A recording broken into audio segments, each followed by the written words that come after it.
Now I invite Dhananjay to come to the stage and deliver the speech. Speaker, your time begins now.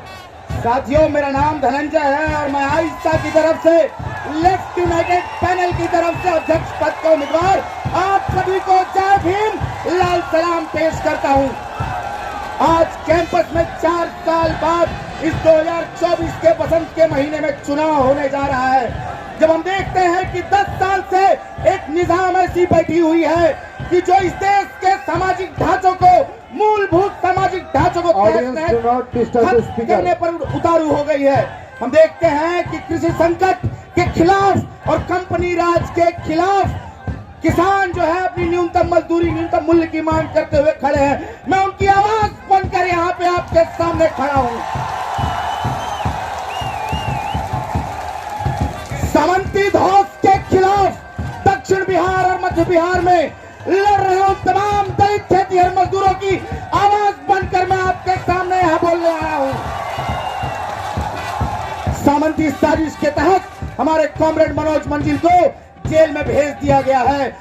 मैं उनकी आवाज के तौर पे यहाँ बोल रहा हूँ और ये मैं कहना चाहता हूँ कि तुम जितना दमन कर लो, तुम कितनी सलाखें बढ़ा लो, हम दबने वाले नहीं हैं। हम दमन Audience, please do not disturb the speaker. इस प्रेसिडेंशियल डिबेट के मंच से मैं उन तमाम इलाहाबाद, उसके साथ कानपुर, बनारस, पटना और अन्य जगह पे रोजगार की लड़ाई लड़ रहे उन युवाओं को लाल सलाम पेश करता हूँ और ये वादा देता हूँ कि जेएनयू का छात्र संघ आपके साथ खड़ा रहेगा, आपके साथ लड़ता रहेगा। हम छात्रों के भविष्य के साथ खिलवाड़ कभी पसंद नहीं करेंगे।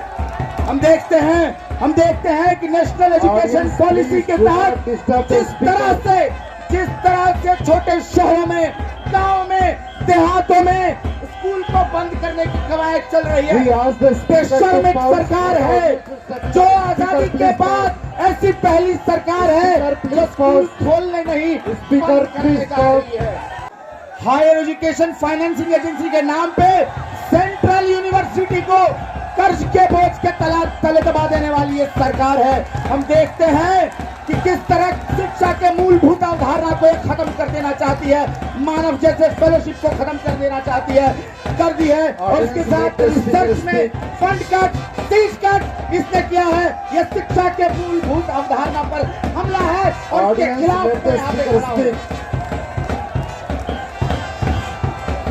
हम इसके साथ देखते हैं कि फॉरेन की यूनिवर्सिटी को बढ़ावा दिया जा रहा है। कहा जा रहा है कि आइए जमीन लीजिए और लाखों की फीस उठाइए। हम शिक्षा को बाजारू नहीं होने देंगे, हम शिक्षा को दुकानों में नहीं लगने देंगे। और यहाँ से मैं कहना चाहता हूँ कि तमाम वंचितों के लिए विश्वविद्यालय के दरवाजे खुले रहेंगे। इस बात का पैरोकारी करने के लिए मैं यहाँ पे खड़ा हूँ। हम देखते हैं कि शिक्षा में, रोजगार में जिस तरह से आरक्षण को खत्म कर दिया जा रहा है।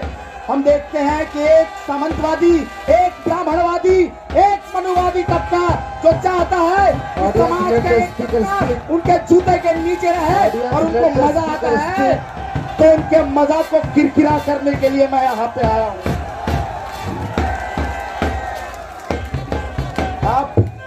Audience, let the speaker speak. Bhagat Singh, Ashfaqulla Khan, Ram Prasad Bismil, doctor Baba Saheb Bhimrao Ambedkar, Mahatma Gandhi के देश में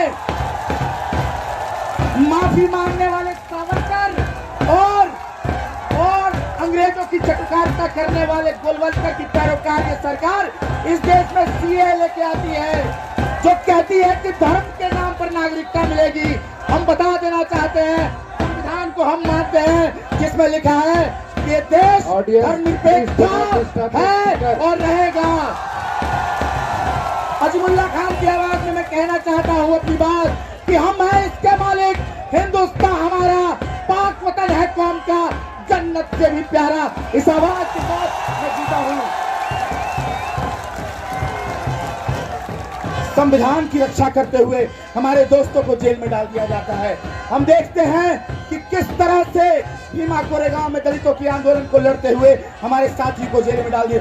उनकी रिहाई की मांग हम यहाँ से करने आए हैं। शर्जील इमाम, उमर खालिद, मिरान हैदर, इन सबकी रिहाई की मांग हम यहाँ से करने आए हैं। जब इस कैंपस में चुनाव हो रहा है, जेएनयू में चुनाव हो रहा है, जेएनयू जाता है पूरी दुनिया में अपने एकेडमिक एक्सीलेंस की वजह से, दुनिया में जाता है इंक्लूसिव नेचर की वजह से, डिबेट डिसेंट की वजह से। लेकिन आज ये जो सत्तासीन सरकार है वो बदनाम करने की कोशिश कर रही है। चुभता है इसे कि गरीब का बच्चा इतने कम पैसे में इतनी बेहतर पढ़ाई कैसे कर रहा है। बात करते हैं कि मारपीट लगातार आप जो कर रहे हैं, जो जिस तरह की फिल्में बनाई जा रही है, कहा जाता है कि जेएनयू के छात्रों को सड़क पर खड़े करके गोली मार देना चाहिए। अरे किसको गोली मार देना चाहते हैं आप? कल के रोज कल तसव्वुर कीजिए, कल हम और आप में से कोई नॉर्थ गेट के बाहर निकले और कोई सरफिरा अगर गोली मार दे तो उसका जवाबदेही कौन होगा? ये सरकार से एक सवाल है हमारी तरफ से। मैं कहना चाहते हैं कि जिस तरह से मारपीट बढ़ावा दे रहे हैं और शर्म देखिए कि ये चुनाव भी लड़ रहे हैं, वोट भी मांगना है। खैर ये जेएनयू की डेमोक्रेसी है कि जो ऐसे लोगों को भी चुनाव लड़ने का मौका देती है। मारपीट से सिर्फ हमारा खून नहीं बहता है। झारखंड में, बिहार में, तेलंगाना में, राजस्थान में, किसी गांव में वहां के लड़के या लड़कियों का सपना भी उस मारपीट से मर जाता है। इसकी बात ये नहीं करते हैं। बात करते हैं कि आप मानते होंगे कि गौमूत्र से कैंसर ठीक होता है, लेकिन आज भी हम साइंस और साइंटिफिक रिसर्च की पैरोकारी करते हैं। यहाँ पर please address to the chair. निजीकरण के नाम पे जो इंजीनियरिंग के साथ स्कूल ऑफ इंजीनियरिंग के साथ धोखा हुआ है, हमसे ज्यादा फीस उठाया गया और इंफ्रास्ट्रक्चर कुछ नहीं दिया गया। Audience is requested not to use doubly and trump while the speaker is delivering the speech. मैं यहाँ पे आया हूँ। इस कैंपस में जब तक किसी के सर पर छत नहीं गिरता है तब तक रिनोवेशन का काम नहीं होता है। पीडब्ल्यूडी के लिए एक्सेसिबल कैंपस नहीं बनाया जाता है। हम देखते हैं कि इस कैंपस में बेबाक, बेखौफ आजाद महिलाओं की आवाज को दबाया जाता है। जेंडर माइनॉरिटी के शर्त को दबाया जाता है और जीएसकेएस को खत्म कर दिया जाता है। मैं उसके खिलाफ यहाँ पे खड़ा हूँ।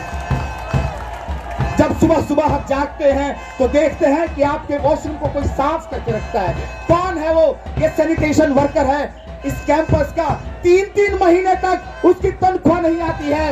ये शर्म करना चाहिए इनको। इसी कैंपस के 400 कर्मचारी जो दिन रात हमारे साथ मिलकर इस कैंपस को चलाने के लिए अपना खून पसीना बहाते हैं, उनको कभी भी किसी वक्त भी निकाल देने की साजिश यहाँ पे चल रही है। उसके खिलाफ मैं यहाँ पे बोल रहा हूँ। और ये हमला ऐसा नहीं है। अरे साफ बात है। Audience is requested not to use doubly and drums while the speaker is delivering his speech. हम लोग के सामने हमें खड़ा बखूबी होने आता है। हम खड़ा हो सकते हैं। 1996 में भी जब फी हाइक हो रहा था, नियोलिबरलिज्म का, नवउदारवाद का इसको लैब बनाया जा रहा था, तब उस समय कॉमरेड चंदू के नेतृत्व में फी हाइक को रोका गया था। और एक मजेदार बात बताता हूं आपको, जब वो फी हाइक हो रहा था, एड ब्लॉक पे प्रदर्शन चल रहा था, एबीवीपी के लोग अंताक्षरी का प्रोग्राम करवा रहे हैं। हम देखते हैं 2019 में उसी रवायत को फिर से लागू होता है और एक लड़ाई लड़ी जाती है फिर से फी हाइक के खिलाफ। पहली सफ में खड़ा होते हैं, नॉट एन इंच बैक का नारा देते हैं और फी हाइक को दूर भगाते हैं और एबीवीपी के लोग प्रशासन की गोद में झूला झूल रहे होते हैं। इस कैंपस में जो रिक्रूटमेंट हो रहा है, जो नई बहाली हो रही है, वो किस तरह की बहाली हो रही है? उस प्रोफेसर की बहाली की पहली शर्त है कि वो सबसे ज्यादा ये वो लेफ्ट लेड यूनियन है जो फिलिस्तीन के पक्ष में आवाज बुलंद करता है, जो मणिपुर के पक्ष में आवाज बुलंद करता है, जो कश्मीर के लोगों को बिना बताए उनसे 370 छीन लिया जाता है, तब आवाज बुलंद करता है। और कमाल की देखिए आज की बात है कि लद्दाख के लोग अपना संघर्ष कर रहे हैं। देश की सरकार, बेशर्म सरकार, उनसे बात भी नहीं कर रही है। आप जानते हैं कि सांप्रदायिकता का जहर इस तरह से घोला जा रहा है पूरे देश में, जहां पे नफरती उन्माद फैलाया जा रहा है। आप देख लीजिए मुजफ्फरनगर से लेकर आसाम तक, उसके साथ नॉर्थ ईस्ट दिल्ली तक जिस तरह के दंगे, जिस तरह की आग लगाई गई है, मुसलमानों का जनसंहार हुआ है, उसके खिलाफ हम खड़े हैं। हसदेव से लेकर धारावी तक जिस तरह से अडानी को बेच दिया गया है, उसके खिलाफ हम यहाँ पे खड़े होकर आए हैं। ये हमारी रवायत है, ये हमारी लड़ाई है जिसको हम लेकर चलते हैं। आने वाले वक्त में जब ये छात्र संघ चुन के आएगा तो हम आपको ये ऐलान करते हैं कि जो एमसीएम है, जो 2000 अटका हुआ है, उसको 5000 करवाया जाएगा। ये इंश्योरिटी देते हैं, इसकी लड़ाई की ताकत रखते हैं। नॉन नेट फेलोशिप जो 5000 से 8000 के बीच में अटका पड़ा है, उसको 20000 तक करवाने की हम लड़ाई लड़ेंगे कि बेहतर रिसर्च हो सके, बेहतर पढ़ाई हो सके, इस कैंपस में साइंटिफिक टेम्परामेंट को बढ़ावा मिले, इस कैंपस में साइंस को बढ़ावा मिले, इसके लिए बेहतर फैसिलिटी हो, इसके लिए बेहतर लैब हो, इसके लिए बेहतर रीडिंग रूम हो, इसकी इंश्योरिटी करवाते हैं हम। इसके साथ इस कैंपस में एक प्लेसमेंट सेल, बेहतर प्लेसमेंट सेल रहे, इसकी नुमाइंदगी करते हैं हम। इस कैंपस में फिर से जीएस कैश को रिइंस्टेट करने की बात करते हैं हम। क्यूरोफोबिया और होमोफोबिया को बर्दाश्त नहीं किया जाएगा इस कैंपस में।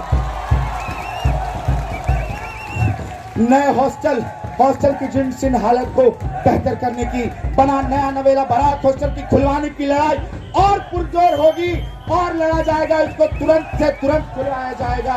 इसके साथ पानी की किल्लत जो है उसके लिए लड़ाई लड़ी जाएगी। हेल्थ की सुविधा है जो एकदम नदारद है, उसके लिए लड़ाई यहाँ पे लड़ने की जरूरत है। यहाँ पे हम देखते हैं कि पीडब्ल्यूडी के छात्रों की एक्सेसिबिलिटी नहीं है, उसकी लड़ाई की जरूरत है। तो आने वाले 22 तारीख को एक संघर्षकारी यूनियन को चुनिएगा। आपसे कहना चाहते हैं ये जेएनयू है और हम इस तरह के प्रगतिशील छात्र हैं जो हर समय लड़ने के लिए तैयार हैं। Speaker, please wind up your speech. Your time is over.